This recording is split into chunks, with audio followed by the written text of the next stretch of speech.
All right, welcome back to the program here. Now let's tackle a topic that many of you, I believe, are grappling with right now: fixed or variable mortgage rates. Which one is best? And, timing's everything. I think depending on when you have this discussion, you could end up with a different answer. And right now we're in a situation where the Bank of Canada has had a couple of drops in the interest rate. So with that in mind, Martin Spalding has come here in our studios, mortgage broker from Fred and Martin Mortgages. I ran to get a coffee, and it's not a problem. It's okay. Martin, how you doing?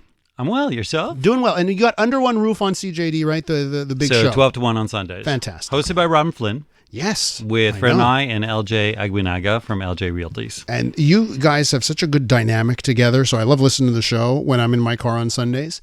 So let me ask you, Martin, as I set it up there, it seems like this is a particular discussion right now in October of 2025. Well, it's actually funny because, you know what? I knew you were going to ask that question. Yeah. But I said to myself, okay, what are the hot topics currently? Yeah. So every one of our conversations, Fred and I, starts with, what's the rate? What's your rate? What's the rate? Then it goes on to fixed versus variable. Yeah. Then it goes on to renew or refinance. And then, believe it or not, what's really growing exponentially are reverse mortgages. And that is a concern to us, and we're happy to do them. But reverse mortgages, because a lot of people have not planned for their retirements. Okay, so since you brought it up, I want to know, explain the reverse mortgage. Just what is it exactly? So it's basically using the equity that you have in your house to subsidize your life. So a lot of people are retiring on pensions, and we know the QPP and the old age pension just doesn't go as far as it used to. And if you're lucky enough to have a pension from where you worked, even that is sometimes slim pickings. So instead of moving out of your house, you use some of the equity that's in your house and you subsidize your life, so it allows you to stay in your house longer. Yeah. So the money that you pull out, that's what you pay interest on.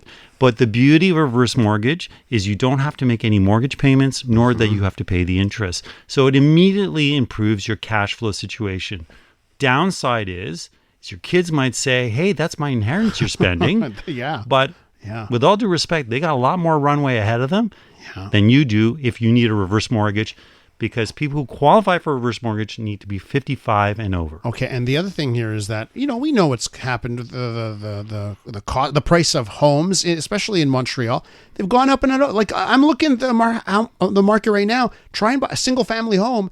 Like, I imagine if I'm someone and I'm in my retirement years and all of a sudden I'm sitting on $1 million, 1.5, a $2 million property that I never imagined I'd be sitting on, you want to take advantage of that. So for someone who's taking out a reverse mortgage, increasing property values is a good thing because you can tap into more equity. If you're a first-time home buyer, it's a different pair of gloves. It's tough out there. And the other thing, the last point that I want to bring up is a lot of people are talking to us, how can I save up for a down payment? Yeah. So you've got the two extremes. You've got people who are using their equity to stay in their homes and property values have gone up, so it's good for them. But then you got people who are trying to get into their first home going, how am I supposed to save up for a down payment? So what are you telling those people? Well, so right away we say, take advantage of all the programs. First thing you should do is, if you can stay at home, stay at home. Live under your parents' roof. And whatever money you'd be paying in rent, put that aside. Yeah. Then just don't let it sit in a bank account. First thing you should do is you should use the First Home Savings Account, the FHSA. Top that up, $8,000 a year up to a maximum of $40,000.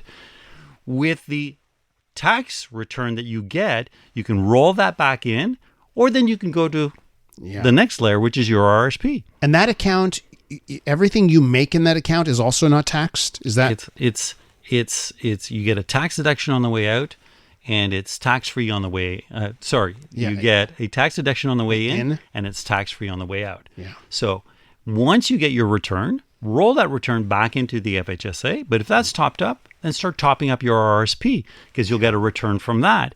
And as a first-time home buyer, you're allowed to tap into up to $60,000 from your RSP. I mean, that's a lot of money, but Let's say you topped up your FHSA at 40 or topped up at 60. That's $100,000 for your down payment. Yeah. Then the last one is your TSFA, yes, which is your tax-free savings account. You don't get any tax benefit when you put money into there, but if it grows, there are no capital gains when you pull it out. That's right. So that's what we often say. Stay at home as long as you can. It's the best way to save for a down payment. Well, that's why you hear about people with TFSAs, where even the Canada Revenue Agency is like, how did you get all that money in there, right? And it's tax-free when it's in there, right? Absolutely. So, okay, having said that, though, having said that. Back to your initial question. But great programs, and you've outlined them, all the things that are available. My worry is... But stack them. Stack them, of course. But my worry is I'm competing against other people that can take advantage of the same programs. And my worry is that all of these extra programs the government have come up with has just led to an increase in prices because it's more avenues for people to find money to put on the down payment, tapping into the RRSP, right? Okay, there's another great conversation. Your first home is not your dream home, right? What you want to do is you just want to get into the market. You want to buy your first property and start building equity. Then if you stay in a property 5 to 7 years, it's grown, the equity's grown, your mortgage has come down, then you use that money to buy your second property. Not a second property, but your second property. And hopefully, by the time you're into your second or third property, you're in your dream home, and that's the home that you're going to try to get mortgage-free before retirement. That first-time homeowner savings account, the FHSA, right? That one? FHSA. FHSA. Is it truly just first-time home buyers? I owned a property, I sold it. It's been a while since I've been an owner. Can I qualify? 5 years. So for your RRSP. But for the FHSA, it really is for first-time home buyers. Okay, gotcha. Let's get back to where we started. Okay. So like I mentioned, Bank of Canada has dropped interest rates. Correct. Okay. And there's pressure. You hear Doug Ford, they got to drop them even more. There's pressure on the Bank of Canada to drop even more. With that in mind, does that change your decision-making process for people that come to you on fixed versus variable right now? Because if they're dropping, maybe it makes more sense to go variable? Absolutely. So I'm the son of a Scottish accountant. So all through my life, I've always had fixed rate mortgages. Certainty.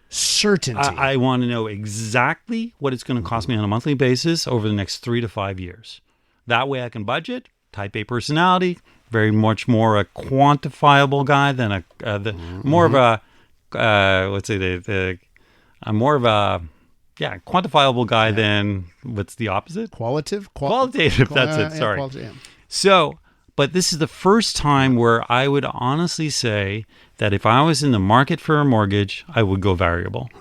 And the reason being, there are 2 more occasions this year, October and December, where the Bank of Canada could lower its rate. I don't think it's going to happen in October. I think they're going to wait for the budget to come out in November. But I think there's another occasion in December where right now we're seeing, so the way a variable rate is offered to a client, it's prime minus a discount. So right now we're seeing discounts of 85 basis points, 95 basis points, 100 basis points. So right away you go from 4.7 to 3.85 to 3.7. A 3.7 variable rate, you can't go wrong with that. And you may have the opportunity in December to go from 3.7 to 25 basis points, even lower than that. Yeah. And the beauty of a variable rate is when things bottom out and you feel that it's time to lock in, you can lock in. The opposite is not true.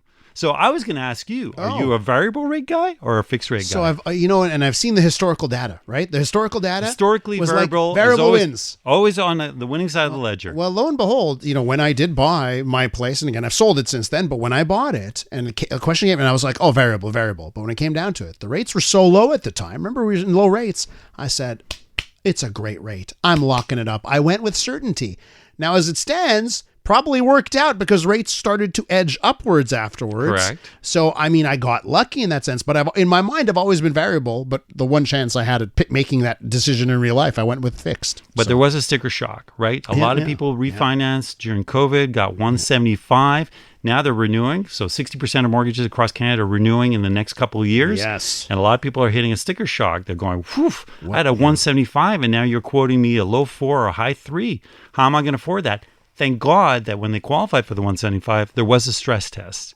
And the stress test gave them that wiggle room that if they qualified for that mortgage, then technically they should be able to afford a higher rate today. Yeah, but hopefully that's the case, right? Because I know sometimes there was stretches done to qualify for the stress test, and then you get hit with the reality of a mortgage rate that's at 3.7, and then it can get tough. I've seen those stories as well. Numbers. Just to wrap up here, renewal versus refinance, the difference here? Renewal is that basically you'll get an offer from your bank, you say, I want to renew. It's the same amount, same amortization period. You're simply renewing.